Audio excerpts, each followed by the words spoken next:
পুরুষ যখন মারা যায় তাকে ঢাকার জন্য 3 পার্টের পোশাক বা কাফন ইউজ করা হয়, আর নারীকে 5 ভাগে কেন দেওয়া হয়?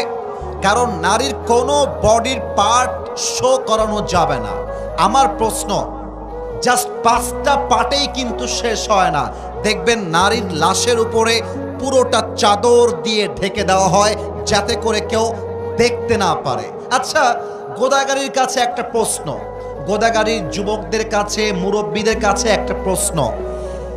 মরে যাওয়া লাশ একজন নারীর লাশ, দুলাভাই যদি এসে বলে আমি আমার শালিকে বড্ড ভালোবাসতাম, শালি আমারে বড্ড শ্রদ্ধা করত, সম্মান করত, আমার শালির লাশটা আমি দাফন করব, একটা কথা আওয়াজ দিয়ে বলবেন কোন মুসলমান কখনো শালির লাশকে দাফন করবার জন্য দুলাভাইকে পারমিশন দিবে? এত আসতে কেন, জোরে বলেন, দিবে? যেই দুলাভাইকে মৃত্যুর পরে লাশটা নামাবে পারমিশন দেওয়া হয় না, অথচ জীবিত থাকা অবস্থায় এই শালি দুলাভাইয়ের সঙ্গে ওপেনলি পাবলিক প্লেসে বাইকের পেছনে জড়ায় ধরে ঘুরে বেড়াতো। আমি ভুল বললাম না ঠিক বললাম? বলেন সবাই। আর একটা প্রশ্ন গোদাগাড়ির কাছে রাখতে চাই। এই প্রিয় বোন আমার, আপনি মরার পরে 5 পার্টের কাফনে জড়িত হলেন, দুলাভাই পর্যন্ত আপনার লাশ দেখতে পারবে না, এটা হচ্ছে আপনার মরার পরের অবস্থা। তাহলে যেই মরা দেহ কেউ দেখতে পারে না, তো সেই দেহ যখন জীবিত ছিল সেই দেহ নিয়ে আপনি কোন লজ্জায় টিকটকে নেচে বেড়ান? এটা আমার জাতির কাছে প্রশ্ন। আর একটা প্রশ্ন করতে চাই মেয়েদের কাছে, মাথায় রাখবেন, বোরকা পরলেই কিন্তু কনফার্ম জান্নাতি হওয়া যায় না, দিনদার হওয়া যায় না। যাও তুমি রাজশাহীর পার্কে ঘুরে আসো, যাও তুমি মুক্তমঞ্চে ঘুরে আসো, যাও তুমি পদ্মা গার্ডেনে ঘুরে আসো, দেখবা যত মেয়ে প্রেম করে তার 80% বোরকাওয়ালিরাই প্রেম করে বেড়ায়। বলো, দেখলেই মনে হবে यार ये तो अभी के अभी जन्नत से भागकर दुनिया में आई है माशाअल्लाह। বাবুরা, বোরকা দেখলেই পটে যেও না। আজকালকার বোরকাওয়ালিরা বোরকা পরেই 4টা বয়ফ্রেন্ডকে নাকের ডগায় রশি দিয়ে ঘুরিয়ে বেড়ায়। আর কি বলবো দুঃখের কথা, মেয়েরা বোরকা পরেও আজকাল পর্দা করে না কেন? আমি 2টা এক্সাম্পল দিব, আমার কথা রাগ করতে পারবেন না? রাগ করবেন? আমি নাটা শুনতে পাইনি, রাগ করবেন? আমি ইনডিরেক্টলি বলবো, ডিরেক্টলি বলতে এটা বড় লজ্জার বিষয়। আমি ডিরেক্টলি বলতে চাই না, ইনডিরেক্টলি বলছি। আশা করছি আপনারা আমার পয়েন্ট বুঝতে পারবেন। কিছু মেয়ে এমন টাইট ফিটিং বোরকা পরে, যেই বোরকা পরিধান করার পরে তার দেহের সবচাইতে প্রাইভেট অংশ, তার দেহের সবচাইতে সেন্সিটিভ অংশ এতটা টাইট পরে যুবকরা দেখার সঙ্গে সঙ্গে তার চরিত্র নষ্ট হয়ে যায়। ব্যাখ্যা দিতে চাই না, বুঝে নেন, বুঝলে বুঝপাতা, না বুঝলে। সেকেন্ড কথা, মেয়েরা দেখবা বোরকা পরার পরেও এই যে হাতাটা খোলা রাখে। শুধু এখানেই শেষ নয়, এই হাতাতে আবার মেহেন্দি লাগায়, পুরো হাতটা মেহেন্দি দিয়ে ভরা, আর বোঝায় मेरा चेहरा तो तुम नहीं दे सकते लेकिन हाथ से ही पता लगा लो कि मैं खूबसूरत हूं। প্রিয় বোন, এইসব বাটপারি আমাদের কাছে কইরেন না। আপনি হাত খুলে ঘুরবেন, আপনার হাতের মেহেদি দেখাবেন, চোখ দিয়ে মায়া লাগাবেন, আমি বলবো এটা উপরে ফেটফাট, ভিতরে পুরোটাই সদরঘাট। এটার নাম বোরকা হইতে পারে না, এটার নাম পর্দা হইতে পারে না।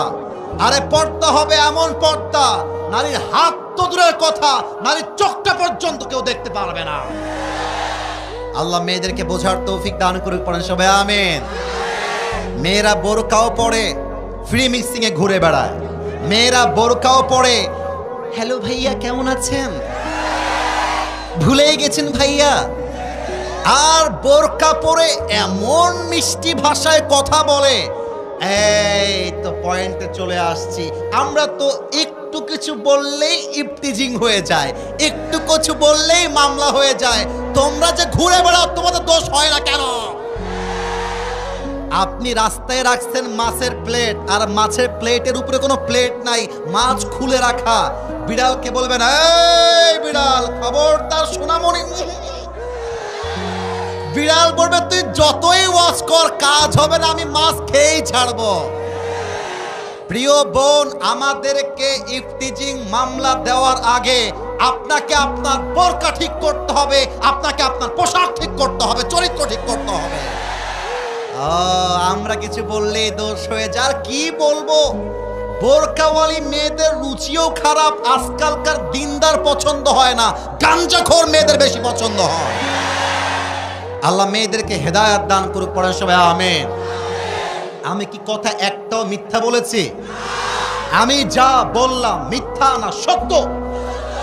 2 নাম্বার কথা আমার মুরব্বীদের জন্য, যদিও বা আজকের মাহফিলে 95% আপ, 95% আজকের মাহফিলের শ্রোতা আমার কলিজার টুকরা যুবক ভাইরা এসেছে। তবে কিছু মুরব্বী আছে, এটা অস্বীকার করা যায় না। আমার আব্বা জানের পায়ে হাত রেখে 2টা কথা বলবো। আব্বা জান, আমি আপনার নাতি, আমি আপনার ছেলে, আপনি আমার দাদা, আপনি আমার নানা। ও আব্বা জান, ও দাদা জান, ও নানা জান, আপনি যখন গোদাগাড়ির মাটিতে চায়ের দোকানে বসে পায়ের উপরে পাটা তুলে টানেন না, এটা দেখতে ভালো লাগে না আব্বা জান, এটা পছন্দ হয় না আমাদের কাছে। 2 নাম্বার কথা, আব্বা জান আমি আপনাকে জান্নাতে নিতে চাই বলেই বলছি, আমি আপনার শত্রু নই। আব্বা জান, নিজে দাড়ি রাখলে জান্নাতে যাওয়া যায় না, 5 ওয়াক্ত নামাজ পড়লেই জান্নাতে যাওয়া যায় না। আপনার ছেলের বিয়ের বয়স হয়েছে, আপনি বিয়েতে চান না, এটার জন্য আপনি জাহান্নামে যাবেন। আমার আব্বা জানদেরকে বলবো, আব্বা জান আমি যুবকদেরকে উস্কায় দেওয়ার জন্য আসি নাই, তবে মাথায় রাখবা বিয়ে ছাড়া একজন যুবকের চরিত্র রক্ষা করবার সেকেন্ড কোন অপশন বাংলাদেশে নাই। এখন আব্বা বলবে, হুজুর আমার ছেলে তো কামাই করে না, টাকা নাই, বাড়ি নাই, পয়সা নাই। আরে আমার কথা, আমি সেই মেয়েকে বিয়ে করব যে আমার সঙ্গে ডাল ভাত খেয়েও থাকতে পারবে। আমি সেই মেয়েকে বিয়ে করব, ভাত হবে আমার, গোস্ত হবে আমার, 2 পিস হবে গোস্ত, 1 পিস খাবে সে, 1 পিস খাবো আমি। That is the solution. আর আব্বা জান আপনি কি বলবেন? আমার কথাটা একটু শোনেন। আব্বা বলবে, ছেলের আব্বা, এই কার আব্বা? না শুনি নাই, কার আব্বা? ছেলের আব্বা বলবে যে বাবা তুই বিয়ে কর, তোর যদি মাসে 2-3 হাজার টাকা লাগে, তোর বাপ ইনশাআল্লাহ ব্যাকআপ ফাইল হয়ে তোর পাশে আমি আজীবন ছিলাম, আজীবন থাকবো। আর মেয়ের বাবা বলবে যে বাবু বিয়ে করবা করো, কিন্তু আমার মেয়ের দায়িত্ব আমার ছিল, আমারই থাকবে। 1 বছর 2 বছর তুমি চাকরি খোঁজো, ব্যবসা করো, যখন তুমি স্ট্যাবলিশ হবা, সফল হবা, টাকাওয়ালা হবা, তখন তুমি আমার মেয়ের দায়িত্ব নিয়ে সব চালাবা। ততক্ষণ পর্যন্ত বাবারে বাবা প্রেম করিস না, স্বামী হয়ে বাঁচ, বউ হয়ে বাঁচ। বাপের সাহায্য, মেয়ের বাপের সাহায্য, 2টা মিলে গেলেই খাপে খাপ মঞ্জুর বাপ। আল্লাহ বাবাদেরকে বোঝার তৌফিক দান করুন, পড়েন সবাই আমিন। 3 নাম্বার কথা যুবকদের জন্য বলা যাবে না? তোমরা রাগ করে আছো না? বলা যাবে? আমার দিকে তাকাও, এটার নাম ডানে আওয়াজটা বেশি, বামে আওয়াজ পাই না। Okay, let me ask you this question very clearly. Okay, আমি পেছনে যাচ্ছি, এবার বলেন এইটা আমার মুখে কালো কালো কি? আমাকে পাম দেওয়া যাবে না গো, আমাকে তোমরা পাম দিও না গো, আমাকে জাস্ট বলো যে আমাকে দাড়ি রেখে কেমন লাগছে, তোমরাই বলো। আর স্মার্ট না স্মার্ট? কোন মেয়ে যদি বলে তুমি রসুলের ভালোবাসায় দাড়ি রেখেছো, তোমাকে বিয়ে করতে পারবো না, তুমি বলে দিবা তোমার মতো মেয়ের জন্য বিটিএস এর হিজড়া ছাড়া পারফেক্ট কোন অপশন আমার কাছে নাই। আরে যেই মেয়ে আমাকে রসুলের ভালোবাসার জন্য বিয়ে করতে চায় না, দাড়ির জন্য বিয়ে করতে চায় না, ও তো বাড়ির বউ হওয়ার যোগ্যতাই রাখে না। যে আমাকে দাড়ির জন্য বিয়ে করবে সে আমার বাড়ির বউ হওয়ার যোগ্যতা রাখবে। কথা ঠিক আছে কিনা বলেন? তাহলে আমাকে ওয়াদা দাও, বলো সবাই হুজুর। ডানে very active, they are very energetic, they are very powerful. Why you are not man? তোমাদের আওয়াজ নাই কেন? বলেন সবাই হুজুর। আমরা গোদাগাড়ির সন্তান, আপনাকে ওয়াদা দিলাম আজ থেকে দাড়ি আর কাটবো না। আরে বলেন সবাই ইনশাআল্লাহ। দুই নাম্বার কথা কিন্তু অনেকের গায়ে লাগবে, বলা যাবে নাকি যাবে না? আর একটু জোরে যাবে। আমি কোনো রাজনৈতিক বক্তব্য দেওয়ার জন্য গোদাগাড়ির মহিষাল বাড়িতে আসি নাই, তবে আগামীতে নির্বাচন আসছে, নির্বাচন হবে, আমার কোনো অবজেকশন নাই, বাট নির্বাচনে নেতা হবে সে যে কোরআনের পক্ষ হয়ে কাজ করবে। আচ্ছা, আমার ডানে একজন আলেম মুহাদ্দিস বসে আছে, ওনাকে দেখা যায় নাকি যায় না? ওনাকে সহ সবার কাছে আমার একটা প্রশ্ন, বিবেকের কাছে প্রশ্ন। একটা মসজিদে ইমাম নেওয়া হবে, ইমামকে নেওয়ার পূর্বে ইন্টারভিউ হয়। ইমামের মোচ কেমন, ইমামের দাড়ি উঠেছে কিনা, ইমাম বিয়ে করেছে কিনা, ওর বই পর্দায় থাকে কিনা, ইমামের চরিত্র কেমন, ও হাফেজ কিনা, ওর যোগ্যতা আছে কিনা, ওর বয়স কেমন। ও বাবা, 500 মুসল্লির মসজিদে ইমাম নেওয়ার জন্য এরকম পা ছাটাই জাস্টিফাই হয়, চুল খুলে দেখা হয়, না পারে পায়জামা খুলে দেখবে, এমনও করে অনেক লোকেরা আছে না? নাই বলো বলো। মাত্র 500 লোকের ইমাম নেওয়ার জন্য এত জাস্টিফাই, এত প্রশ্ন, এত ইনভেস্টিগেশন। ভোটের সময় আসলে একজন এমপি যে 3 লাখ মানুষের জন্য কাজ করবে, একটা শহরের জন্য কাজ করবে, সেই এমপি গাঞ্জাখোর কিনা, সেই এমপি সুদখোর কিনা, সেই এমপি ঘুষখোর কিনা, সেই এমপি জিনা করেছে কিনা, এটার খবর নেওয়া হয় না। কেন কেন কেন কেন? আপনার কাছে ভোট চাইতে আসবে, আপনি বলবেন আপনি নামাজ পড়েন কিনা, আগে তাই বলেন। ভোট চাইতে আসবে, আপনি বলবেন আপনার মুখে লম্বা চাপদারি কোথায়, আমাকে বলেন। ভোট চাইতে আসবে, আপনি বলবেন আগামীর 5 বছরে আপনি এই গোদাগাড়ির জন্য কি করবেন, আমাকে লিখে দিয়ে যান। ভোট চাইতে আসবে, সোজা ভাষায় বলবা আপনাকে ভোট দিব সম্মানের খাতিরে, স্যালুট মারলাম পা দিয়ে হাত দিয়ে। কিন্তু ভোটে যাওয়ার পরে যে রূপ চেঞ্জ হয়ে যায়, এখন হাত দিয়ে মারলাম, পা দিয়েও মারলাম, রূপ চেঞ্জ হইলে হাত দিয়ে না, পায়ের জুতা দিয়ে আপনাকে মারব। ওইসব ধান্দাবাজির সময় শেষ, দেশ পরিবর্তন হয়েছে। আগামীর বাংলাদেশে ক্ষমতার চেয়ারে আমরা কোনো নারীকে আর বরদাস্ত করতে পারবো না। লাস্ট কথা, শেষ কথা, দেখা যাক গোদাগাড়ির মানুষ আমাকে কেমন করে রেসপন্স করতে পারে। আমরা আগামীর সংসদে এমন একজন প্রধানমন্ত্রীকে দেখতে চাই, যেই প্রধানমন্ত্রী চাইলে দেশের জাতীয় সংসদে দাঁড়িয়ে যেমন বক্তব্য দিবে, আমার দেশের প্রধানমন্ত্রী চাইলে ঢাকার জাতীয় মসজিদ বাইতুল মুকাররমে দাঁড়িয়ে জুমার খুতবা দেওয়ার যোগ্যতাও রাখবে। হাত তুলে বলো ঠিক কিনা? আল্লাহ যেন কবুল করে, পড়েন সবাই আমিন। আপনারা কি আমার কথাগুলো রাগ করলেন? আমি যে কথাগুলো বললাম, 2 ঘন্টা ওয়াজ করলে যে কাজ হতো আধা ঘন্টায়, আমার মনে হয় সেই কাজটা হয়ে গিয়েছে। আপনাদের বউ আছে কার কার, একটু হাত তুলেন। বউ আছে? আচ্ছা, বউ আছে, হাত নামান, হাত নামান। এবার তোমাদের যাদের বউ নাই, কপাল পোড়া হতভাগা সিঙ্গেলরা হাত তোলো সবাই। ক্যামেরাম্যান জলদি ফোকাস করো। কারো বউ নাই? এ আমি বিশ্বাস করি না। আল্লাহ সবাইকে দিনদার নেককার বউ দিয়ে দিক, পড়েন সবাই আমিন। আহারে আব্বা বোঝে না রে, আব্বা বোঝে না। শীতকালে যার বউ নাই তার জীবনে কিছুই নাই। আল্লাহ প্রত্যেকটা যুবকের ঘরে ঘরে বউ দান করুক, পড়েন সবাই আমিন। 3টা তাকবীর দিয়ে তাফসীর শুরু হবে। প্রথম তাকবীর দিবে আমার বিবাহিত ভাইয়েরা। বিবাহিত ভাইয়েরা একটা কাশি দেন। বিবাহিত ভাইয়েরা, না না না না, আমি দিচ্ছি, বসে পড়ো। বিবাহিত ভাইয়েরা, আমি কিন্তু আপনাদের পক্ষে আছি, বিপক্ষে নই। দেখা যাক কারা জিতে, নাম্বার আপনারা দিলেই বুঝবেন। It's time for the married people, বিবাহিতদের পালা। বিবাহিতরা, আমি বলবো লিল্লাহি তাকবীর, আপনাকে বলতে হবে আল্লাহু আকবার। দেখা যাক বিবাহিতদের জোর কত। লিল্লাহি তাকবীর।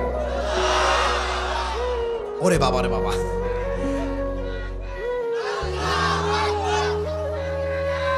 আচ্ছা চাচা চাচা বসে পড়েন। বিবাহিতরা নাম্বার পেয়েছে 65। এর চেয়ে বেশি দেওয়া আমার পক্ষে আর পসিবল না। It's time for the single people. সিঙ্গেলরা রেডি? এ কিরে আওয়াজ নাই কেন বে? রেডি? সিঙ্গেল না কাশি মারো। নারায়ে তাকবীর। বিবাহিত ভাইরা আমাকে মাফ করে দিবেন, আজকে আমার সিঙ্গেল ভাইরা 90 নাম্বার পেয়ে পাস করেছে, ঠিক না? এবার কোনো ভাগাভাগি নেই, সবাই মিলে একটা তাকবীর দিব, কোনো ভাগাভাগি নেই। এমন জোরে আমি সহ, মুহাদ্দিস সাহেব সহ, প্রিন্সিপাল সহ, সবাই সহ এক তাকবীরের ঠেলায় স্টেজ ভেঙে পড়ে যাব। কাশি দেন একটা। নারায়ে তাকবীর। আল কোরআনের আলো, আল হাদিসের আলো, কোরআন হাদিস যেখানে, আলেম ওলামা যেখানে, রাজশাহীবাসী যেখানে, গোদাগাড়িবাসী যেখানে। আরে আওয়াজ শুনলেন মিয়া আপনারা? এই আওয়াজ বলছে আমার সামনে কোনো বিড়ালের বাচ্চা নয়, সব সিংহের বাচ্চাগুলো আমার সামনে বসে আছে। আল্লাহ যেন কবুল করে, পড়েন সবাই আমিন। তাফসীরের মাঝে কোনো মামুর বেটা যদি উঠে যায়, লুঙ্গি টেনে ধরে বসিয়ে দিবা, রাজি আছো? এই লুঙ্গি যেন খুলে না যায়। আর একটা কথা, কেউ যদি উঠে যায় ওই শালা বউ পাবে না। এ রাজশাহীর ভাষা এরকম না, বলো বলো, যে উঠে যাবে বলবা ঘিরে। খবরদার, ওয়াজ শুরু হবে, একদম দোয়া পর্যন্ত থাকতে হবে। একটা লোক উঠে গেলে ওর সঙ্গে ব্যবহার কিন্তু ভালো হবে না, ঠিক কিনা বলেন? ব্যবহার ভালোই থাকবে, এটা ভালোবাসার দাবি একটা আর কি। আমরা চাই একসাথে এসেছি, আবার কবে দেখা হবে আল্লাহ ছাড়া কেউ জানে না। আমরা কি দোয়া পর্যন্ত থাকতে চাই কি চাই না? দেখা যাক কেমন চাই। একটা তাকবীর দেন, লিল্লাহি তাকবীর। সূরা তাওবা 51 নাম্বার আয়াত আমি গোদাগাড়িবাসীর জন্য তেলাওয়াত করেছি। এবার আমার প্রশ্ন, আপনাদের উত্তরের পালা। সূরাটার নাম সূরায়ে তাওবা। গোদাগাড়িবাসী সূরাটার নাম সূরায়ে, বাপরে আওয়াজ পাইছি, আরেকবার। সূরাটার নাম, কোরআনুল কারীমে একটা সূরা আছে যেই সূরার শুরুতে বিসমিল্লাহ নাই, সেই সূরাটার নাম, রাইট আনসার। আয়াত হচ্ছে 51, বলেন সবাই 51 নাম্বার আয়াত। আমি তেলাওয়াত করছি, তেলাওয়াতটা আগে মন দিয়ে শুনবেন, তারপরে ট্রান্সলেশন হবে, and then we will talk about the explanation. এরপরে আমরা ব্যাখ্যায় যাব। আমি তেলাওয়াত করছি। আউযু বিল্লাহি মিনাশ শাইতানির রাজীম। কুল লা ইউসিবানা ইল্লা মা কাতাবাল্লাহু লানা হুয়া মাওলানা ওয়া আলাল্লাহি ফালইয়াতাওয়াক্কালিল মুমিনুন। আল্লাহু আকবার। আল্লাহ তাআলা বলছেন, whatever I have decided for you will must happen. হে আমার বান্দা শোনো, আমি আল্লাহ তোমার কপালে যা লিখে রেখেছি তা আটকে দেওয়ার সাধ্য কারণে, and whatever I have not decided for you will never ever happen. এই বান্দা, আর আমি যা লিখে রাখে নাই, পুরো দুনিয়ার ক্ষমতা মিলে ট্রাই করলো সেই জিনিসটা তোর হাতে কেউ তোকে দিতে পারবে না, ঠিক কিনা বলে? পারো তো পক্ষে কপালে যা ঘটে, জীবনে যা ঘটে, জীবনে যা ঘটছে, এই পুরো ক্ষমতাই আছে এক সত্তার হাতে। বলেন সবাই, তিনি কে? তাহলে আমি বলবো প্রথম বাক্য, আপনারা বলবেন দ্বিতীয় বাক্য। আমার প্রথম বাক্য বুঝাই দেই, যা কপালে আছে তা হারিয়ে যাবে না। আমি বলবো যা কপালে আছে, আপনারা বলবেন তা হারিয়ে যাবে না। রেডি আছেন সবাই? আমি চাই আয়াতটা কলিজার ভেতরে বসে যাবে। Let's try it together. যা কপালে লেখা আছে তা হারিয়ে যাবে না। এবার সেকেন্ড বাক্য, যা কপালে নেই তা কখনো আসবে না। এবার আমি বলছি সেকেন্ড পার্ট, আপনারা বলবেন যা কপালে লেখা নেই। তোমরা বলো না এই ফাঁকিবাজ। আর একবার, যা কপালে লেখা নেই তা কখনো। আল্লামা ইকবাল এক অসাধারণ উর্দু কবিতা লিখেছেন। আমি আয়াতটার জন্য কোট করছি। আমার মনে হয় বাংলা বলার প্রয়োজন হবে না, এমনিতে আপনারা বুঝে যাবেন। अल्लामा इकबाल लिखेছেন जो नसीब में है वो कभी छिन नहीं सकता और जो नहीं है वो कभी मिल नहीं सकता जो चला गया उस पर सब्र आ जाएगा और जो आएगा उस पर शुक्र आ जाएगा रब की फैसले अकल से तोले नहीं जाते ये दिल के यकीन से समझे जाते हैं मेरे दोस्त जो बुरा वक्त है वो भी लिखा हुआ है जो अच्छा वक्त है वो भी लिखा हुआ है तुम कहते हो के अगर नसीब में बुरा वक्त आएगा तो मैं क्या करूंगा और मैं तुम्हें कहता हूं खुदा पर यकीन रखो बुरा वक्त ही कभी नहीं आएगा अरे कपाले जा लिखा আছে তা হারায় যাবে না और কপালে জানাই হয়তোবা হাজার চেষ্টা করলেও তা আসবে না ভালো সময় লেখা আছে খারাপ সময় লেখা আছে অতএব প্যারা নাই চিল কথা বোঝেন নাই আপনারা প্যারা নাই চিল মাথায় রাখবেন ফাইন্না মাআল উসরি ইউসরা ইন্না মাআল উসরি ইউসরা indeed with every hardship there is ease কষ্টের সাথেই স্বস্তি আছে অনেক যুবক এখানে বসে আছে ছ্যাঁকা খেয়ে বেকা হয়ে গেছে বলো আরে বেটা তুই তোর বাড়ি কতিবে তোকে বুঝতে হবে বাবা একটা মেয়ে দুনিয়াতে নেই আরো সুন্দরী মেয়ে দুনিয়াতে আছে আরে সকিনা তুমি ছাড়লে আমার পরোয়া নাই তোমার মতো সকিনা ছাড়লেই তো আমার জীবনে ফাতেমার আগমন ঘটবে মাথায় রাখতে হবে কোন মেয়ে চিট করলে আর বেটা মানুষের তো ছ্যাঁকা খাওয়ার কোনো প্রশ্নই নাই ও একটা বিয়ে করবে ওর জন্য একটা বিয়ে জায়েজ আমি মরদ আমার জন্য চারটা বিয়ে জায়েজ ছ্যাঁকা খাইলে তুমি খাবা I have to enjoy myself আমার কথা একটা বাবুরা কোন মেয়ের জন্য লাইফ নষ্ট করা যাবে না সালমান শাহের দিকে তাকাও তার জীবন নিয়েছে তার বউ সামিরা মেয়ে মানুষ বড্ড ডেঞ্জারাস ভাই যাই বল আমাদের পুরুষদেরকে বিশ্বাস করা যায় বাট বেশিরভাগ ক্ষেত্রে নারীকে বিশ্বাস করা যায় না ৮০% যুবকের জীবন নষ্ট হয় একজন চরিত্রহীন লম্পট মেয়ের জন্য বলো অতএব কেউ চলে গেলে যেতে যাও কিন্তু তুমি তোমার জীবনে এত ভালো কিছু করবা আরে ওইরকম একটা সকিনা না একটা জরিনা না ওইরকম হাজারো সকিনা জরিনা তোমার পেছনে তোমাকে লাইন ধরে বিয়ে করার জন্য বলো না সবাই তাহলে আয়াতের মূল মেসেজ কপালে যদি আল্লাহ মৃত্যু লিখে রাখে কেউ আটকাতে পারবে না আর আল্লাহ যদি আপনাকে বাঁচাইতে চায় কেউ আপনাকে মারতে পারবে না রাখে আল্লাহ মারে কে মারে আল্লাহ এবার জাতির কাছে আমার প্রশ্ন জাতির পিতার নাম কি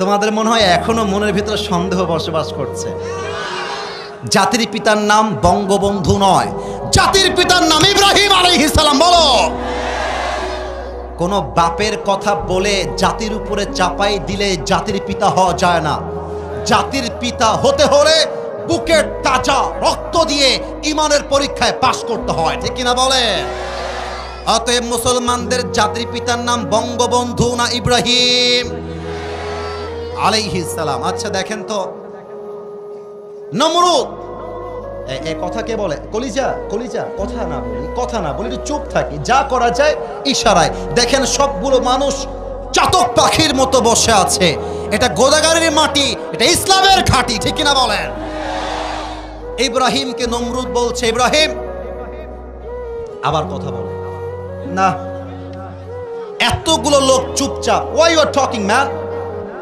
কোন কথা বলছো তোমরা এখানে এই একদম না তোমরা কোনো হাসি না কোনো আওয়াজ চাই না তোমরা কি ওয়াজ ভালো চাও না খারাপ চাও ভালো না খারাপ আমি আর কোনো সাউন্ড চাই না ইব্রাহিমের শত্রুর নাম নমরুদ বলেন সবাই কি নাম নমরুদ বলছে ইব্রাহিম এক আল্লাহর ইবাদত ছেড়ে দাও আমাকে রব হিসেবে মেনে নাও আগুনের পূজা করো তবে তোমাকে ছেড়ে দিব যদি তুমি না ছাড়ো তবে তোমাকে আমি আগুনের মধ্যে পুড়িয়ে মারবো ইব্রাহিম বলছে এক কথা আমার জীবন যাবে বাট ঈমানের ক্ষেত্রে চুল পরিমাণ কোনো কম্প্রোমাইজ চলবে না, ঠিক কিনা বলে? ঈমানের পথে অবিচল থেকে আমার মরণ যেন হয়, তোমারই কাছে মিনতি আমার, তোমারই কাছে মিনতি আমার, মহামহিম দয়াময়। ঈমানের পথে অবিচল থেকে আমার মরণ যেন হয়। পরের সবাই আমেন। বিশাল বড় একটা আগুনের কুণ্ডলী জ্বালিয়ে দেওয়া হয়েছে বিশাল বড় মাঠের ভিতরে। নমরুদ বলছে, ইব্রাহিম এক আল্লাহর ইবাদত ছেড়ে দাও, তুমি বেঁচে যাবা। ইব্রাহিম বলছে এক কথা, জীবন থাকতে তোর মতো কাফেরের সামনে আমার মাথা এক চুল পরিমাণ নত হবে না, ঠিক কিনা বলেন? এবার জিবরাইল আসছে। কে আসছে?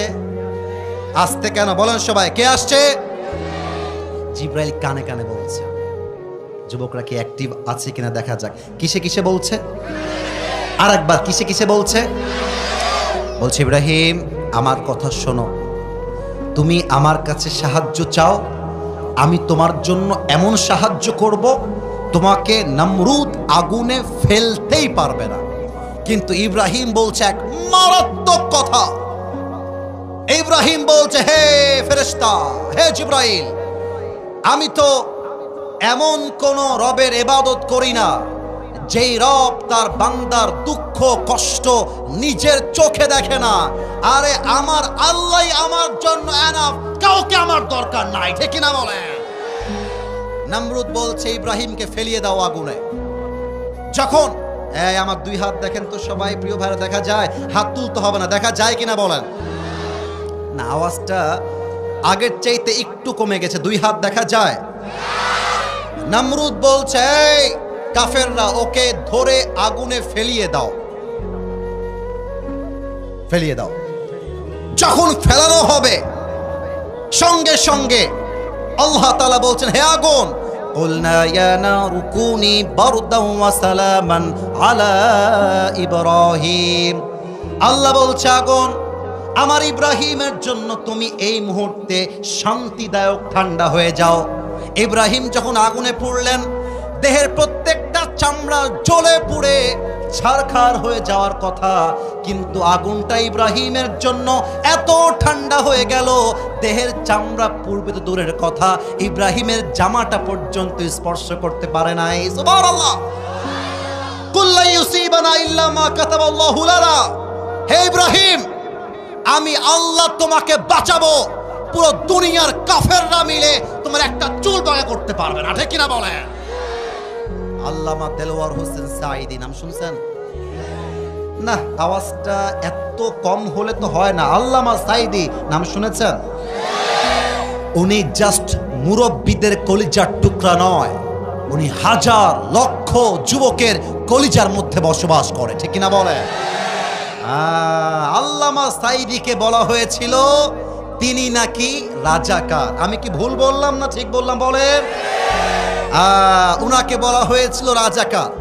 আচ্ছা, একটা গোপন কথা বলে দেই, এটা হয়তো বা অনেকে আপনারা জানেন, অনেকে আপনারা জানেন না। আচ্ছা, আল্লামা সাঈদীকে এত ট্যাগ বাদ দিয়ে রাজাকারের ট্যাগ কেন দেওয়া হলো? That's the question. আমার কথা কি বোঝা যায়? এই বলো বলো, বোঝা যায়? আরো অনেক ট্যাগ ছিল, রাজাকার কেন? স্বৈরাচাররা চেয়েছিল আল্লামা সাঈদীকে জনগণ থেকে বিচ্ছিন্ন করতে, কিন্তু আল্লাহ বলছেন, হে আল্লামা সাঈদী, হে সাঈদী শোনো, স্বৈরাচার যতই ট্রাই করুক না কেন, তোমাকে যতই জেলখানায় বন্দী করে তোমার সম্মানকে নামানোর চেষ্টা করুক না কেন, আমি আল্লাহ তোমার সম্মানকে কমিয়ে দিব না, তোমার সম্মানকে আমি আল্লাহ আরশ পর্যন্ত পৌঁছায় দিব, ঠিক কিনা বলে? কি হলো তাহলে? এবার ওনাকে ইনজেকশন পুশ করে হত্যা করা হলো। বাট আমি আসিফ আপনাকে কাগজে কলমে স্ট্যাম্পে লিখে দিব, স্বৈরাচারের পা চাটা দালাল ছাড়া এই বাংলার কোনো মানুষ আল্লামা সাঈদীকে রাজাকার মনে করে নাই, আগামীতেও করবে না। বলেন আল্লাহ সম্মান বাড়াতে চেয়েছে, কেউ কি কমাতে পেরেছে? উনাকে একটা গালি দেওয়া হতো, এই গালিটা আমরাও খাই। যাওয়ার সময় অনেকে আমাকেও দিতে দিতে দিতে যাবে, সবাই না, কিছু লোক বলবে যে জঙ্গিবাদী কথা বলছে, মৌলবাদী কথা বলছে, মৌলবাদী কায়েম করতে চায়। আরে বেটা, মৌলবাদী বলে গালি নয়, তোমরা আমাদেরকে সম্মান করো। কেমন করে? আল্লামা সাঈদী বলতেন মৌল আসছে মূল থেকে। কি থেকে? কি থেকে? আর একবার জোরে, মৌল আসছে কি থেকে? মূল মানে কোরআন, মূল মানে হাদিস, মূল মানে আল্লাহ তাআলা, মূল মানে হিজ লাস্ট মেসেঞ্জার মুহাম্মদ সাল্লাল্লাহু আলাইহি ওয়াসাল্লাম। আল্লামা সাঈদী বলতেন আমরা হলাম মূলে আছি গাছের গোড়ায়। এবার গোদাগাড়ির মানুষ, আমরা গ্রামের মানুষ। বলেন তো গাছের আগায় শক্তি বেশি না গোড়ায়? और भी जोर से আগায় না গোড়ায়? উনি বলতেন বাবুরা আগায় আছো, চুপচাপ বসে থাকো। বেশি বাড়াবাড়ি করলে 16 কোটি মানুষ মিলে একটা ঝাঁকুনি মারবে, মামুর বাড়ি দিল্লি গিয়ে পড়বা, দিল্লি গিয়েই তারা পড়েছে। অতএব কপালে আমার সম্মান আল্লাহ লিখে দিয়েছে। তোমার মতো কুদ্দুস, তোমার মতো আর আবাল মার্কা লোক আমার একটা বাঁকা পশমকে সোজা করতে পারবে না। ডক্টর মিজানুর রহমান আজহারী, নামটা নতুন শুনলেন মনে হচ্ছে। চাঁপাইনবাবগঞ্জে আসছিল না? এটা চাপায়ের মাটি, এটা গোদাগাড়ির মাটি। আমার তো মনে হয় গোদাগাড়ির প্রত্যেকটা যুবক সেই দিন আজহারীর মাহফিল শুনতে গিয়েছিল। আর আজহারী সাহেব নিজের মুখে বলেছেন চাপায়ের ইতিহাস পুরো বাংলাদেশের সমস্ত ইতিহাসকে ভেঙে দিয়েছে। আর এই কথা 4 দিন আগে আমি চাপাই নিজে গিয়ে বলে আসছি, কারণ আমি না জানি গোদাগাড়ির মাটি কোন মাটি, আমি না জানি চাপায়ের মাটি কোন মাটি। আর এখানকার মানুষ তো ইসলামের জন্য বুকের তাজা রক্ত দিয়ে শহীদ হওয়ার জন্য প্রস্তুত হয়ে বসে থাকে।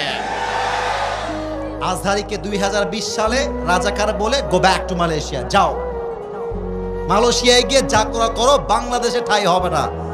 এই গোদাগাড়ির যুবক ভাইরা, আজকে যারা মালয়েশিয়া পাঠিয়েছিল তারা আজকে নেই, বাট আমাদের আজহারী বুকের পাটাকে উঁচু করে বাংলার মাটিতে ইসলামের জন্য কাজ করছে, ঠিক কিনা বলো?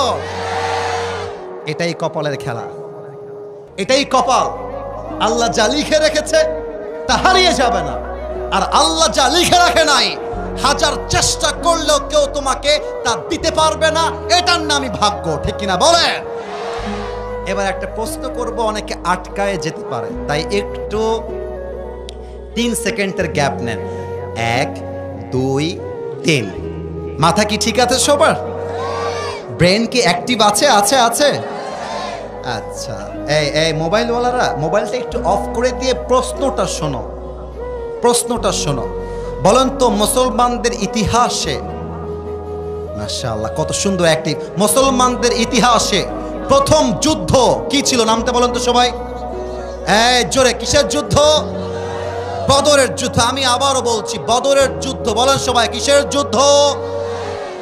আর একটা প্রশ্ন, বলেন তো বদরের যুদ্ধে মুসলমানদের সংখ্যা কতজন ছিল? 313। আবার বলেন 300। আচ্ছা, এবার আর একটা প্রশ্ন করছি, নবীজির সবচাইতে কলিজার টুকরা মেয়ে, যার মতো আদরের মেয়ে আর কেউ হয় না, কি নাম? ডানে আওয়াজ পেয়েছি, বামে পাই নাই, সো সরি ফর দ্যাট। মেয়েটার নাম কি? আর একটা প্রশ্ন, লাস্ট কথা, ফাতেমার স্বামীর নাম কি ছিল? আর একটু জোরে, কি নাম ছিল? এবার দেখেন, মুসলমানদের বদরের যুদ্ধ যখন শুরু হয়েছে 311 জন সাহাবী সামনে আছে।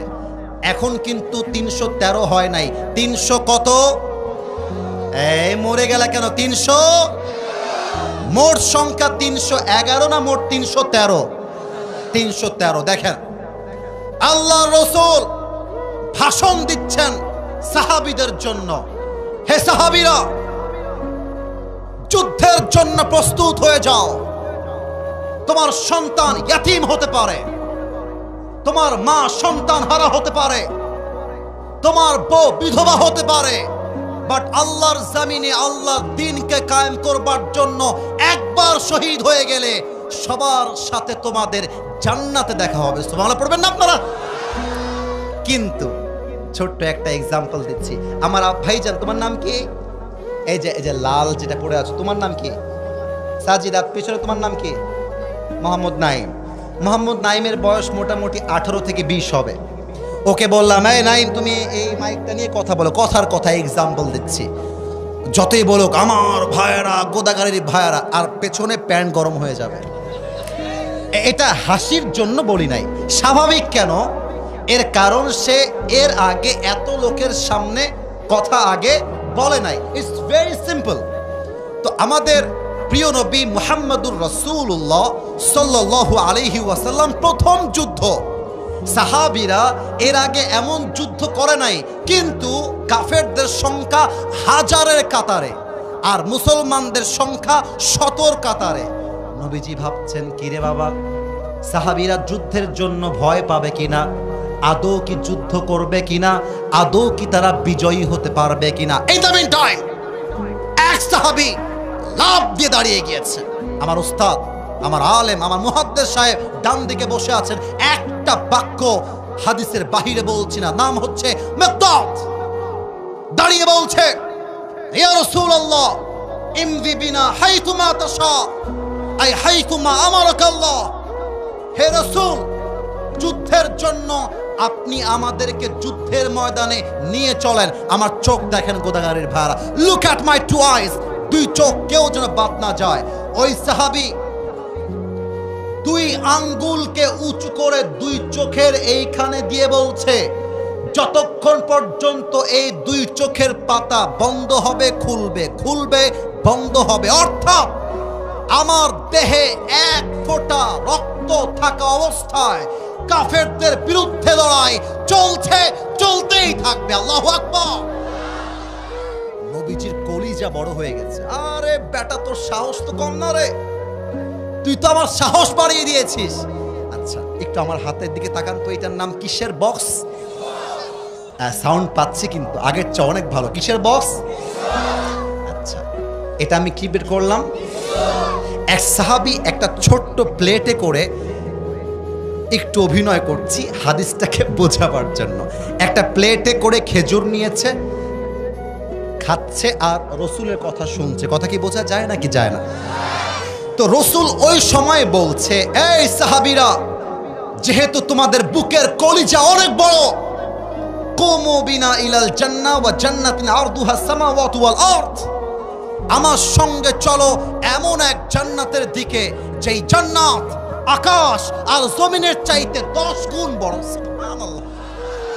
এবার দেখেন, ওই যে আগে অভিনয় করেছিলাম, ওই সাহাবী এটা শুনে খেজুরের প্লেটটাকে ধরে ফারমা বিহা এমনি ফেলাই দিয়েছে আর লাফ দিয়ে দাঁড়িয়ে গিয়েছে, ডাক দিয়ে বলছে, হে রাসূল, বাহ বাহ, আইমা আযমাহা মিন জান্নাতিন ওয়া আহসানাহা, what an amazing surprised announcement. হে রাসূল, আপনি কি বললেন? আপনার সঙ্গে যুদ্ধ করব, বুকের তাজা রক্ত দিয়ে শহীদ হব, আবার এমন জান্নাত পাবো যেই জান্নাতটা দুনিয়ার চাইতে বড়, আকাশের চাইতে বড়। ও আল্লাহু আকবার। হে রাসূল, আমার তো তাড়া সইছে না, আমাকে এখনই নিয়ে যান।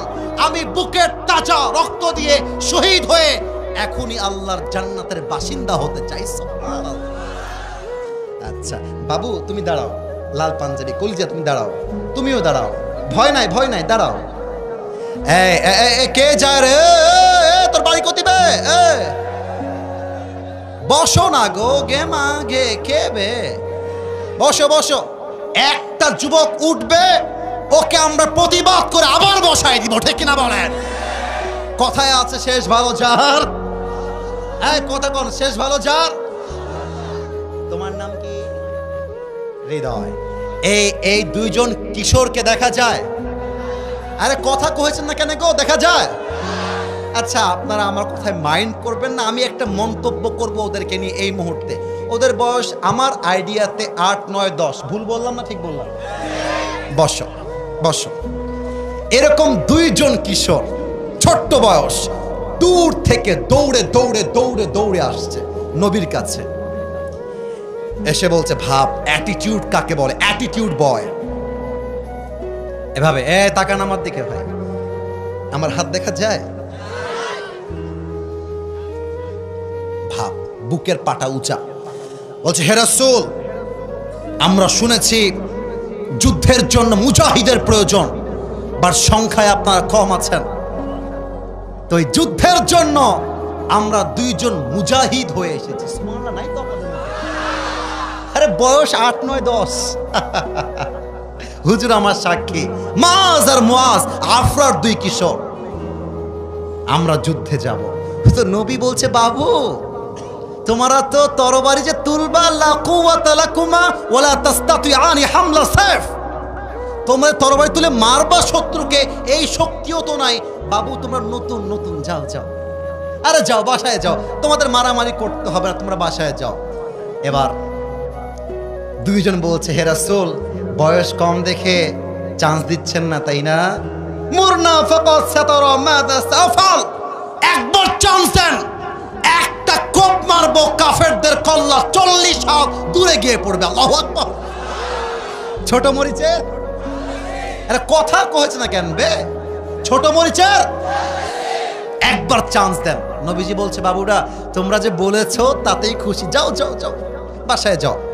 আচ্ছা, এবার আমি আমার হুজুরকে দিয়েই বোঝাই, হুজুর আমার বড় ভাই, আমি হলাম ছোট ভাই। এবার তোমরা কহো, হুজুর আমার কি ভাই আর আমরা কি ভাই গো? এটা আমার বড় ভাই, আমি হলাম ছোট ভাই। তো বড় ভাই যে নবীকে ডাক দিয়ে বলছে হে রাসূল, ঠিক আছে আমি বুঝেছি আপনি আমাকে চান্স দিবেন না, তবে রসুল ওকে চান্স দিচ্ছেন না, ঠিক আছে আমার বড় ভাই বলছে ওকে চান্স দিচ্ছেন না, ওকে, ওর বয়স কম, ওর গায়ে শক্তিও কম, কিন্তু আমাকে দেখেন, আমার বয়সও কম, আমার গায়ে জোর আছে হুজুর, একবার চান্স দেন, আমি কাঁপায় দিব। কোন ভাই বলছে? ছোট ভাই না বড় ভাই? এবার ছোট ভাই খেপে গেছে, কি বে তুই কি বলছিস বে? হুজুর এই বেটা খালি গায়ে গতরে লম্বা আর বয়সে লম্বা, আসল শক্তি আমার গায়ের ভেতরে আছে। আল্লাহু আকবার। নবীজি পড়ছে মহাবিপদে, কারে বাদ দিয়ে কারে নিবে, ঝামেলা আছে না নাই বলেন? এবার নবীজি বলছে বাবা এত কিছু বুঝি না, এবার আসো দুইজন মিলে খেলা হবে, কার গায়ে কত শক্তি এবার আমি দেখতে চাই। আমার বড় ভাই কি করেছে, এবার ছোট ভাইকে ধরে ল্যাং মেরেছে, ল্যাং মারা বুঝেন, এমনি ধৈরা দিছে শুয়ায় বড় ভাই, আর ছোট ভাইয়ের বুকে বসেছে আর গলা টিপে ধরে বলছে তুই যাবি কতিবে, তুই যুদ্ধে যাবি, তোর সাহস আছে বে? বড় ভাই হুমকি মারছে। এবার ছোট ভাই কিন্তু কঠিন বিটকেল, কঠিন মাল দে ছোট ভাই, দে আমার চোখে দেখেন, এক চোখ বন্ধ করে ছোট ভাই বড় ভাইকে, কি বে ভাই, আমি না তোর ছোট ভাই লাগি রে, এবার একটু দয়া করবে, এই শক্তি কমাই দেবে, তুই শক্তি কমা, আমিও তোর সঙ্গে যাবো, আরে একসঙ্গে খাই, একসঙ্গে ঘুরি, আমরা দুই ভাই, তুই একা কেন যাবি, আমাকেও নিয়ে চল। আরে গোদাগারের ভাইরা, বড় ভাই ছোট ভাইকে এত ভালোবাসে, বড় ভাই সব ফেলতে পারে, ছোট ভাই আবদার ফেলতে পারে না। আর ঢাকাতে আমার একটা মাহফিল ছিল অক্টোবর মাসের শুরুতে, হাজার হাজার মানুষ, সেখানে আমি সবাইকে বলেছিলাম ভাইরা আমার, যেই পরিবারে ভাইয়ে ভাইয়ে মিল আছে, ওই পরিবারকে অন্য কোন বাসার মেয়ে বউ হয়ে এসে ভেঙে দিবে এমন কোন বাপের বেটি জন্মগ্রহণ করে নাই। বড় ভাইয়ের মনটা গেছে গলে, ছোট ভাই দেখছে এদেরলে, বড় ভাইয়ের মন যেহেতু গলে গেছে, লে ঘিরেলে, ছোট ভাই বড় ভাইকে মানে আমার ভাই এমনি ধরে উল্টাই দিয়ে গলায় হাত দিয়ে বলছে হে রাসূল, আগেই বলেছিলাম, আপনি আমাকে শুনেননি, আগে কি বলেছিলাম, ওর গায়ে শক্তি কম, শক্তি আমার গায়ে বেশি। রসুল বুঝে গেছে দুইটা চরম লেভেলের ইমানদার। রসুল বলছে এদিকে আসো, এদিকে আসো, ডান হাতে মুআজ, ডান হাতে মাস, বুকের সঙ্গে জড়িয়ে ধরে বলছে হে আল্লাহ, কপালে যা আছে তাই হবে, এই কিশোরদের ইমান দেখে এই দুইজনকে আমি আল্লাহর হাবিব বদরের যুদ্ধের মুজাহিদ হিসেবে গ্রহণ করে নিলাম। সুবহানাল্লাহ। হাদিসের শেষে চলে আসছি, এই মাঠটা কিন্তু অনেক বড় তাই না? আমার তো মনে হয় মাঠের 3 ভাগের 1 ভাগে আমরা মাহফিল করছি, 2 ভাগ maybe it has its own space, ফাঁকা আছে। যুদ্ধের মাঠ এর চাইতে আরো 10 গুণ বড় হয়, বিশাল বড়। কথা বোঝা যায়? আপনারা একটু বলবেন, কথা বোঝা যায়? যুদ্ধের মাঠ কি এরকম ছোট হয় না বিশাল বড়? বড়। তো দেখেন হাদিসের শেষাংশে আমি আছি, এরপরে দোয়া হবে। কাফেররা বাম দিকে, মুসলমানরা ডান দিকে। এখন ওই যে 2 জন কিশোর আফরার, মাজ আর মুআজ, যুদ্ধের মাঝখানে আব্দুর রহমান বিন আউফকে বলছে, হে আব্দুর রহমান বিন আউফ, আমার চাচা, এই কাফেরদের মাঝে আবু জেহেলটাকে, আবু জেহেল কোথায়? আব্দুর রহমান বিন আউফ বলছে, ওই দেখো দূরে কয়েকটা কাফের ঘোড়া দিয়ে এমন করে ঘিরে আছে, ওর মাঝে যে আছে হি ইজ আবু জেহেল। এই তো খেলা শুরু। এবার ছোট্ট 2 কিশোর আবু জেহেলকে দেখতে পেরে একটা দৌড় মেরেছে আবু জেহেলের দিকে। এখন কাফেররা বলছে, আবে ছোট বে, কি করবে এরা? ছোট তো কি করবে এরা?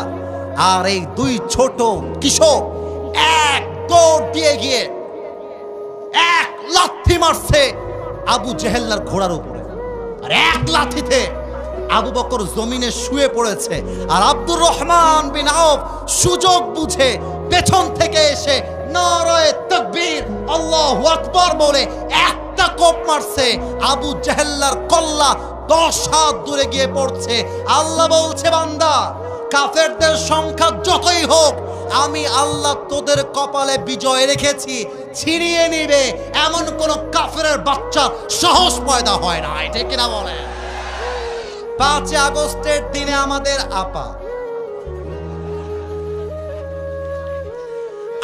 আপার হাতে র‍্যাব ছিল, আর্মি ছিল, বিডিআর ছিল, পুলিশ ছিল, তথা কথিত গুন্ডালিক বাহিনীও তার হাতে ছিল। না আসতে বললে আমি ভাববো আপনারা আমার বিরুদ্ধের লোক। কথা ভুল না ঠিক বললাম? বলেন। আপা ভেবেছে তোরা আমাকে লড়াইতে পারবি না, ক্ষমতা still it is in my hand, আমার হাতে সব ক্ষমতা। আল্লাহ বলছে, বাবু, আল্লাহ বলছে, হাসিনা আপা, তুমি যতই ট্রাই করো, হাজার হাজার ছাত্রের বুক থেকে রক্ত ঝরেছে তোমার স্বৈরাচারী বাহিনীর জন্য। আমি আল্লাহ তোমার পতনকে কপালে সুনিশ্চিত করে দিয়েছি। আর্মি দিয়ে, বিডিআর দিয়ে, র‍্যাব দিয়ে ক্ষমতার চেয়ার আর দখল করা যাবে না। অতএব আগামী ফেব্রুয়ারি মাসে নির্বাচন হবে। বিএনপি বুঝি না, জামাত বুঝি না, হেফাজত বুঝি না, চরমোনাই বুঝি না, আমাদের একটাই দাবি, আগামীর সংসদ চলবে আল্লাহর কোরআন দিয়ে। 2 হাত তুলে বলো ঠিক কিনা? আল্লাহ যেন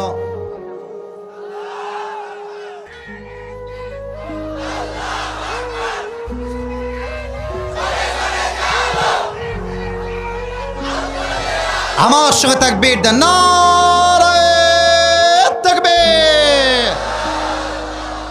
রেইজ ইওর 2 হ্যান্ডস, সবাই 2 হাত তোলেন, সবাই 2 হাত তোলেন। একবার আল্লাহকে ডাক দিবেন, কাশি দেন একটা, বলেন সবাই আল্লাহ। আমার কলিজা ভরে গিয়েছে, আল্লাহর কলিজাও ভরবে, আল্লাহর কুদরতি মনটা খুশি হয়ে যাবে। একটু হাতটা মুষ্টিবদ্ধ, জাস্ট লাইক দিস, এমন ভাবে বলেন সবাই আল্লাহ। আমি তোমার শাহী দরবারে দিল থেকে তওবা করলাম। ও আল্লাহ, তুমি আমার জীবনের সব গুনাহ মাফ করে দাও। একটু একটু দিল থেকে বলেন না, মাফ করে দাও। পড়েন সবাই আমিন। লাস্ট ওয়াদা বলেন আল্লাহ, আজকে গোদাগাড়ির মহিশাল বাড়িতে আপনাকে ওয়াদা দিলাম, আয় আল্লাহ, আজ থেকে 1 ওয়াক্ত নামাজ আর একটু জোরে, আর কখনো, এবার আমি হাত যেমনে নাড়াবো তেমন করে আপনারাও নাড়াবেন, ছাড়বো না। মাশাআল্লাহ, সুন্দর লাগছে আমার দেখতে। আরেকবার আল্লাহকে দেখিয়ে ছাড়বো না। বলেন সবাই ইনশাআল্লাহ। লাস্ট ওয়াদা আমাকে বলেন সবাই হুজুর। আবে শেষ ভালো সব ভালো, বলেন হুজুর ওয়াদা দিলাম সেলফি তোলার জন্য, দোয়ার সময় মারামারি করব না, দোয়া শেষ করে আপনার সাথে দেখা করে একসাথে বাসায় যাব। বলেন সবাই ইনশাআল্লাহ।